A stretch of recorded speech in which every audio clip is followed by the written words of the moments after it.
Hi John, hi Stuart. Hi Margie. Hi Margie. Thank you for the opportunity to talk to you today. It's Pleasure. a real Thanks privilege. for coming here to the Tolarno Hotel. Stuart, you did, I read an article where you said you did a Lennon show in 1985. No, that was before you hooked up with John. Yeah, 1985. John and I were both. No, that was that was the sort of a prototype kind of thing. I was a very young man with long hair. Okay. And I think it was 80. Was it 85? Yeah, it was 85, mate. It was with the the New Moon Theatre Company. New Moon Theatre Company. But what I'd done is taken an idea to Rodney Fisher, the theatre director, and Rodney had sort of expanded on that. It was kind of bizarre concept with 5 people on stage.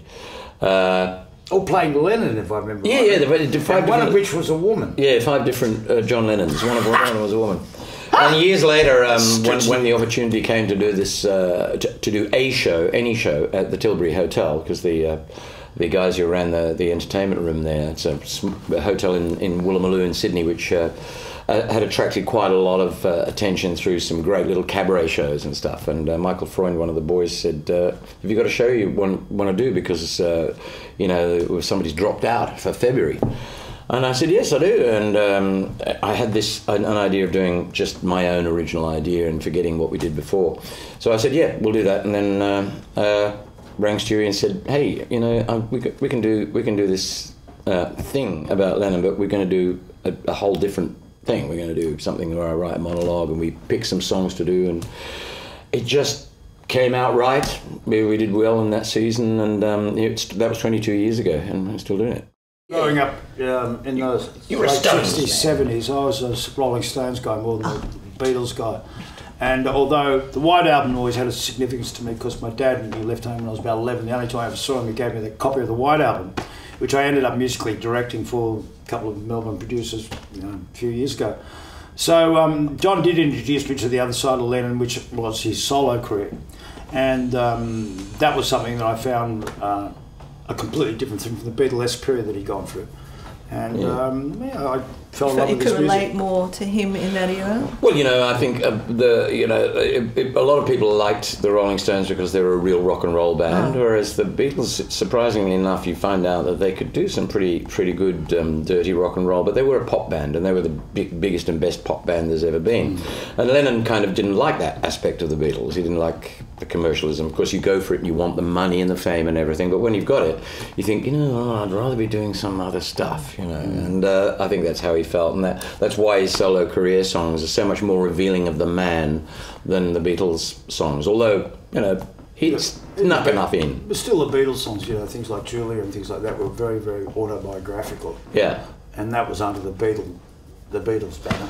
Well, everything was released as a Lennon-McCartney song, but John Lennon wrote his own stories about his own life into those songs that he did with the Beatles, and McCartney did his, melodic stuff, and they didn't really write the songs together at all. They just had an agreement they'd made when they were teenagers that they'd all be called Lennon-McCartney songs. What aspects of John do you think you're tapping into? Well, for me, it's like, conveying to an audience, when I take them on this journey, it's conveying a man with a lot of anger. And, if you ever see a lot of footage of Lennon speaking, he wasn't particularly expressive when he spoke.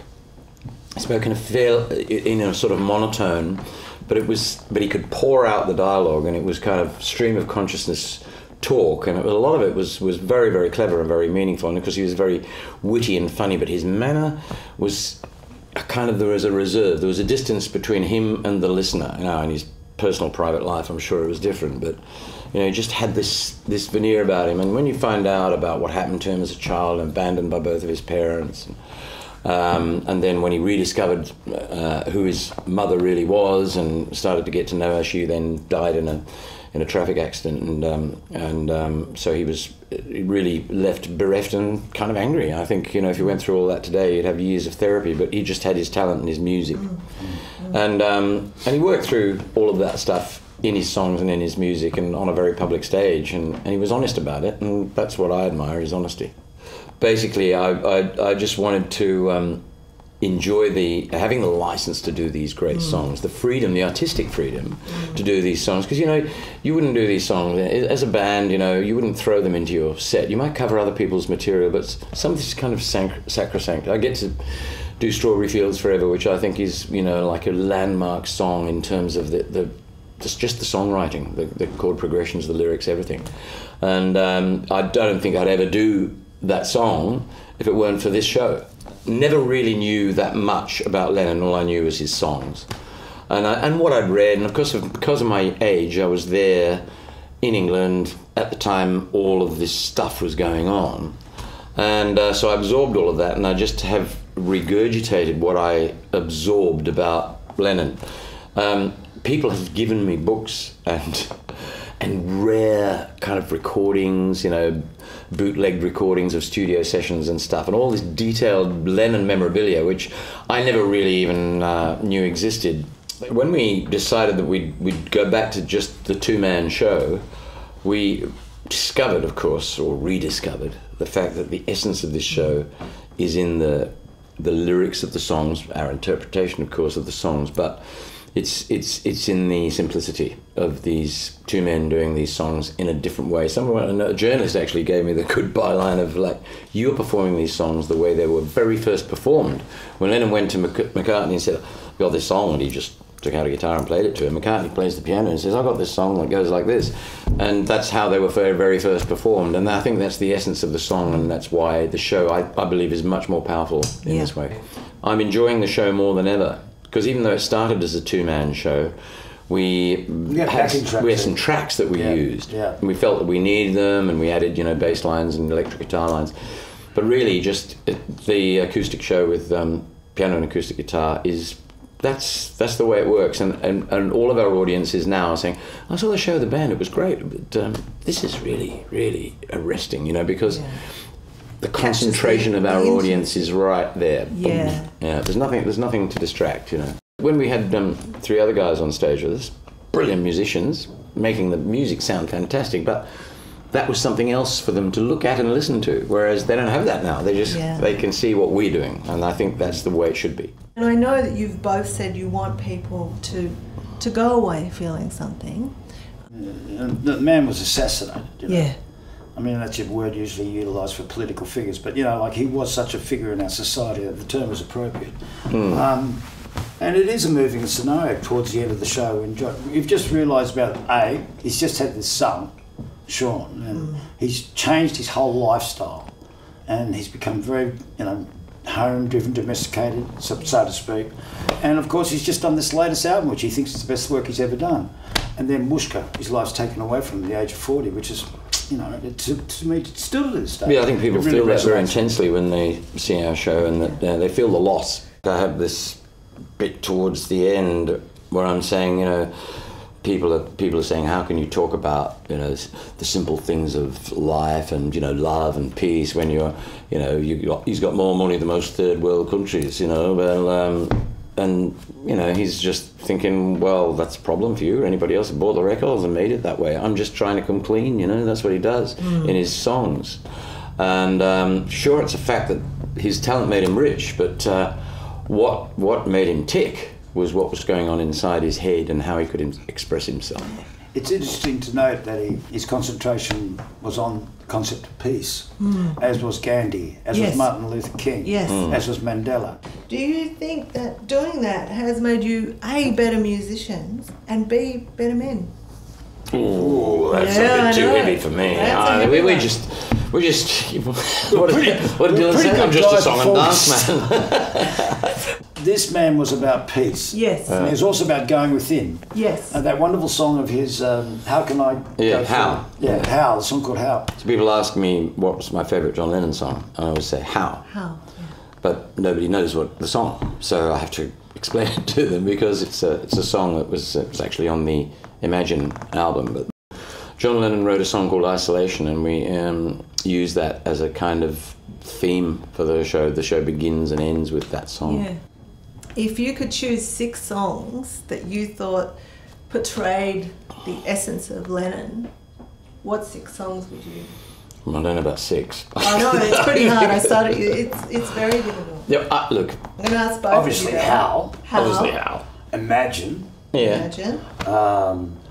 I would say. I think. How do you sleep? Well, you see, there's a number of different sides. How do you sleep is a song that kind of symbolises the anger and the kind of outrage that Lennon was capable of feeling, even towards his closest friends. But he was asked about it later. You've written a very vitriolic song about Paul McCartney. How do you sleep at night? The sound you make is music to my ears, and those freaks was right when they said you was dead. It's a pretty nasty lyric, and he said, well, that's how I was feeling at the time, and now it's just a song. It's a great song, which it is.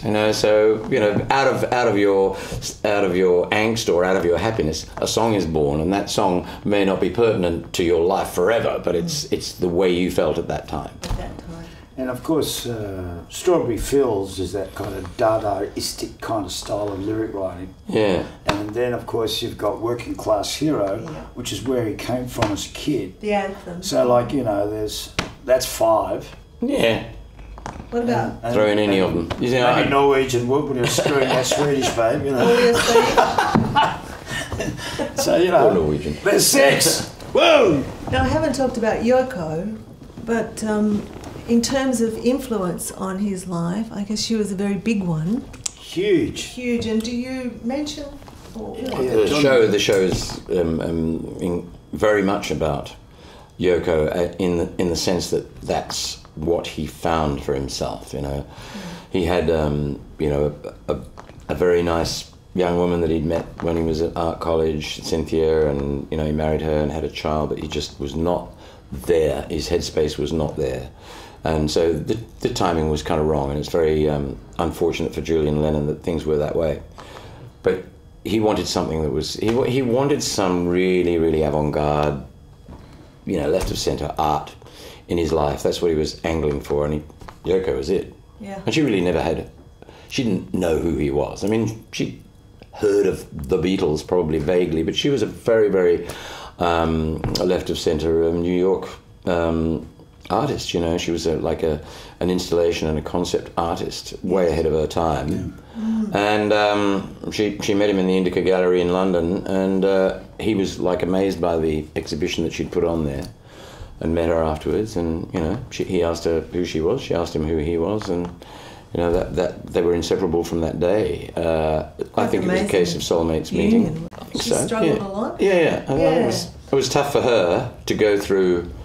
One of the things that we detail in the show is the reactions. The reactions to me, even at the time, were extremely racist because she was Japanese, extremely biased because she was not a part of the cute mop-top Beatles. But she was blamed for breaking up the Beatles. Yeah, she was blamed as if she could possibly break up the Beatles. What she was what everything John Lennon wanted. The fact that people slagged her off in the way they did, and the British press were very savage on her, was pretty nasty. And that's where my respect for Yoko comes from, the way she actually endured that with a lot of dignity. I've never heard her say, they treated me badly. I've never heard her say that, or never seen it reported that she said that. She might have done it in private, but she's kept her dignity, I don't know if I ever told you this, but in 2010, when I was living in New York, Roma came over to visit me, so we both go off to see Roma's Stewie's daughter. My daughter. And we went to the MoMA Museum of Modern Art in New York. And in the courtyard, they had this tree called the wishing tree that Yoko had set up. And you had all these little little bits of paper that you would attach to this tree. And I made this little wish that I wish that Yoko would give us the rights to do Looking Through a Glass Sun in New York. And I tied it to the tree. I've got a photograph of this. Tie it to the tree. Yeah, you did tell me that. Yeah. And weirdly enough, in 1993, I went to visit this guru called Guru Mai. And we were trying to get the rights at that time to do the show. And I remember this guy, Babu, who was an Indian chap, who said to me, Stuart, you may not get the rights this time, but they will come in time. The guru is always right. You will get the rights at a time when you don't expect it to happen in your life. Yeah, you well, got I'm an them? old son of a bitch and I got no hair. You know, 20 years down the track. 20 So years I down now the believe you do have them. Is that correct? Are you going to? You're taking, Yeah. Well, we have the license for New York. That's why we're going to go. We to only New York got it City. a couple of weeks ago. which is fantastic. You must be ecstatic about Yeah, that. I was like... Oh, I'm totally ecstatic. I mean, the one ambition we had left for the show was to do it in New York City, but we didn't have the copyright permission, Now you have. but now we do. I wish you all the best. I think it's an amazing and marvellous show, and to go take Thank it to you. New York Thank you, Maggie. and take it home is fantastic. But it would be wonderful to hear some of your musicianship today. If you'd like to play some Sure. songs, that would be Yeah, brilliant. sure. Let's do it. Thank you.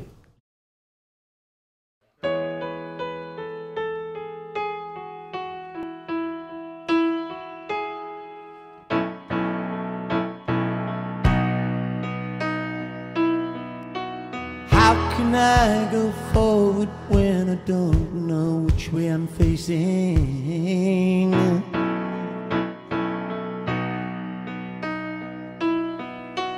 How can I go forward when I don't know which way to turn?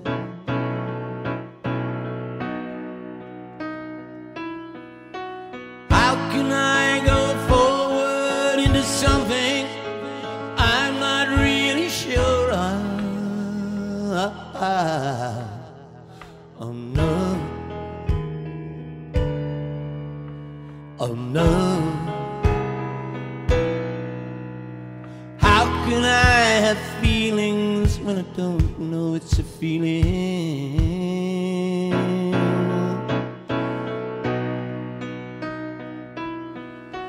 How can I feel something if I just don't know how to feel?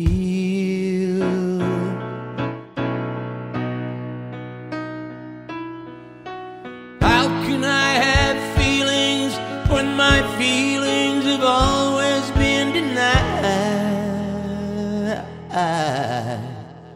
Oh no. Oh no. You know life can be long, and you've got to be so strong, and the world is so tough. Sometimes I feel I've had enough. How can I give love when I don't know what it is I'm giving?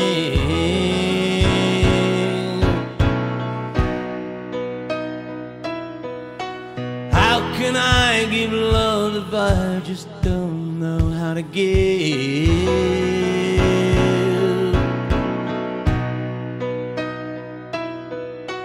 How can I give love when love is something I ain't ever had? Oh no. Oh no.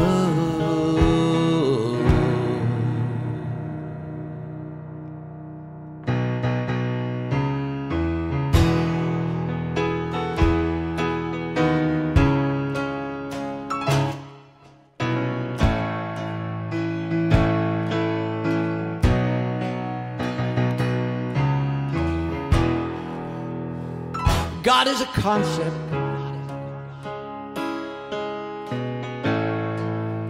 by which we measure our pain.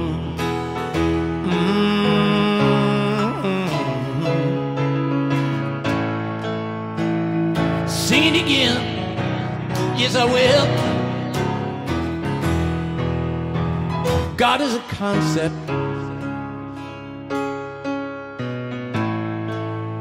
by which we measure our pain.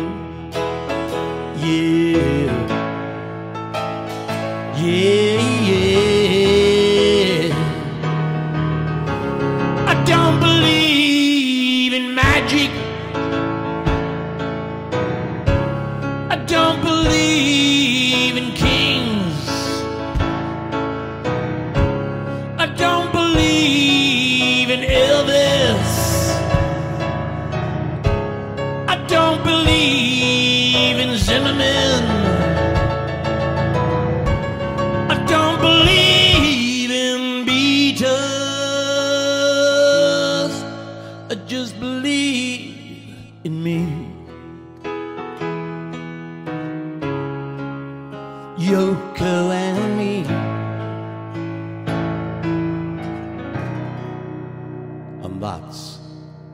reality.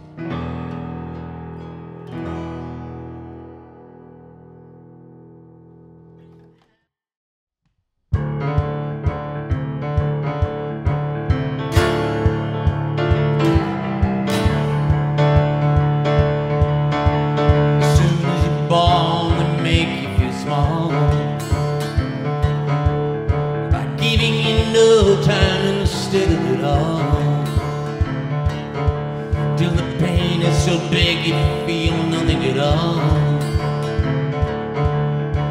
A working class hero is something to be. A working class hero is something to be.